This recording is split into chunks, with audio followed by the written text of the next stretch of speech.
हे श्री कृष्णा, राधे राधे भक्तों।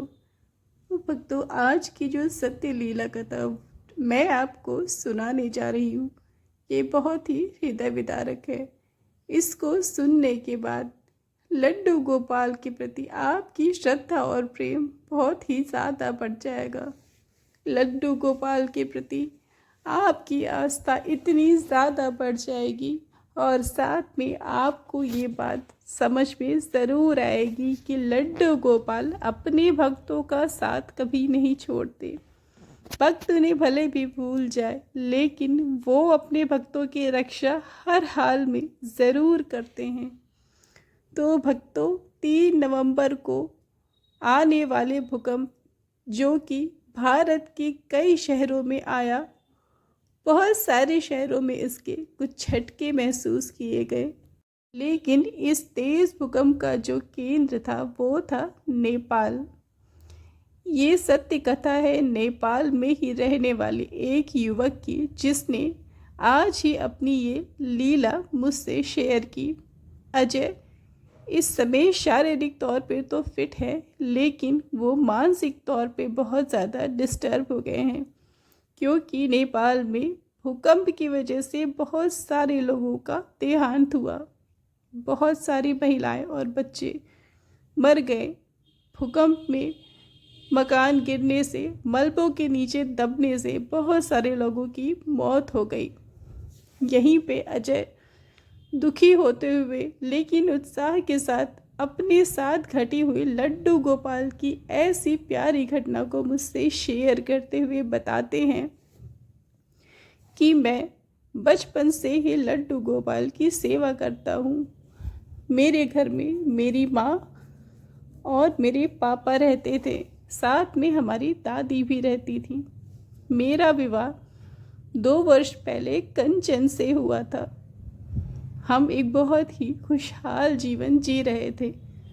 किसे पता था कि ये स्थिति आएगी और मेरा सारा परिवार खत्म हो जाएगा।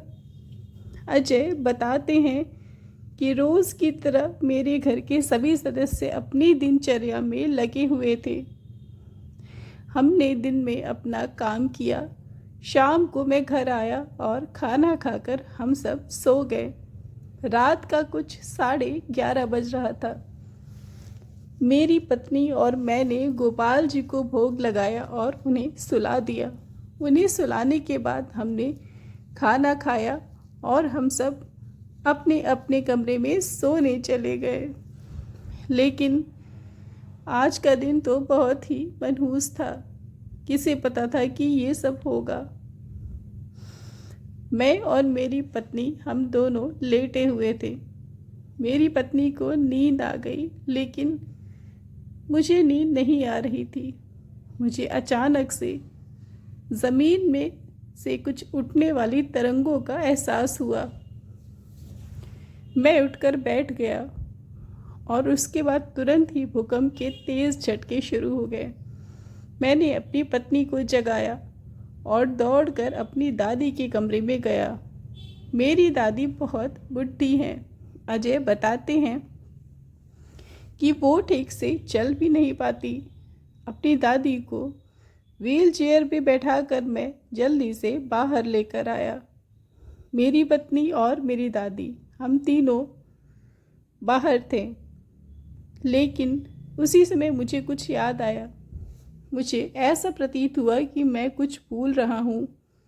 फिर मुझे याद आया कि घर में मेरे लड्डू गोपाल तो अकेले रह गए।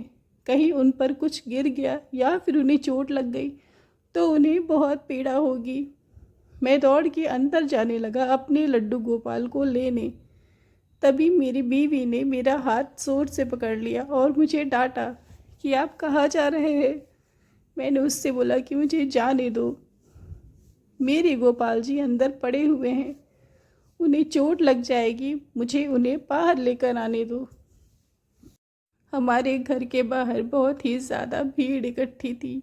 अजय जी बताते हैं कि हर तरफ अफरा तफरी मची थी, क्योंकि बहुत सारे ऐसे बुज़ुर्ग लोग थे जो चल नहीं सकते थे और वो घरों के अंदर ही फंसे थे।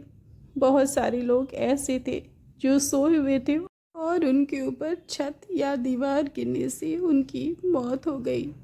ये सब नज़ारा देख के मेरा तो रोआ कांप उठा। मुझे अचानक से अपने गोपाल जी की याद आई। मैंने अपनी बीवी कंचन की बात न सुनी और अंदर घर में दौड़ पड़ा अपने लड्डू गोपाल को ले आने। जब मैं अंदर गया तो मैंने देखा कि मेरे गोपाल जी आराम से विराजमान हैं और वो मुझे देखकर मुस्कुरा रहे हैं।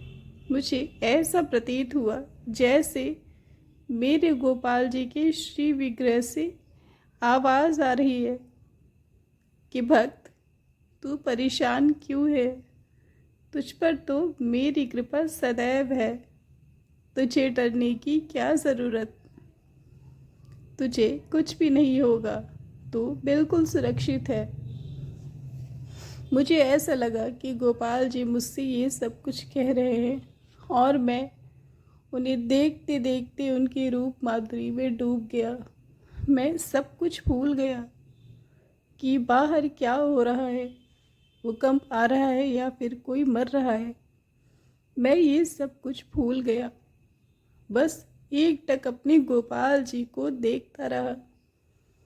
बहुत देर तक भूकंप के कई झटके आए।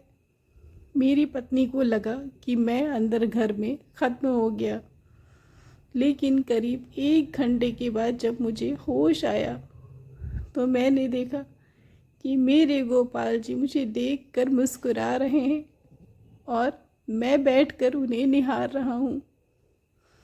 अभी भी भूकंप के हल्के झटके आ रहे थे।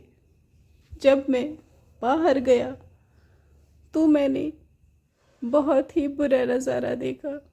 मैंने देखा कि मेरी दादी और मेरी पत्नी कंचन, ये दोनों की मौत हो चुकी थी। मलबे में दबने की वजह से इनकी बॉडी भी नहीं मिली। मैं फिर से अंदर गया अपने गोपाल जी के पास। मैंने उनसे उठाया और उन्हें लेकर बाहर निकला। अजय जी अपनी ये कहानी मुझसे शेयर करते हुए कहते हैं कि होनी को तो कोई भी नहीं टाल सकता, लेकिन हमारे लड्डू गोपाल की जिस पर भी कृपा होती है उसका कोई बाल भी बांका नहीं कर सकता। जो भी भगवान के ऊपर आश्रित रहता है या फिर भगवान के लिए शरणागत होता है, भगवान उसकी स्वयं रक्षा करने ज़रूर आते हैं।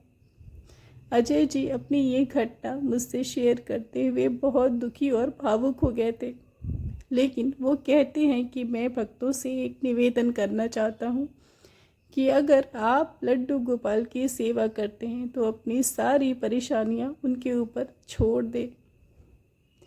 जिस दिन आप पूरी तरह से उनका आश्रय ले लोगे, आपके जीवन में कोई भी कठिनाई नहीं आएगी। जय जय श्री राधे श्याम।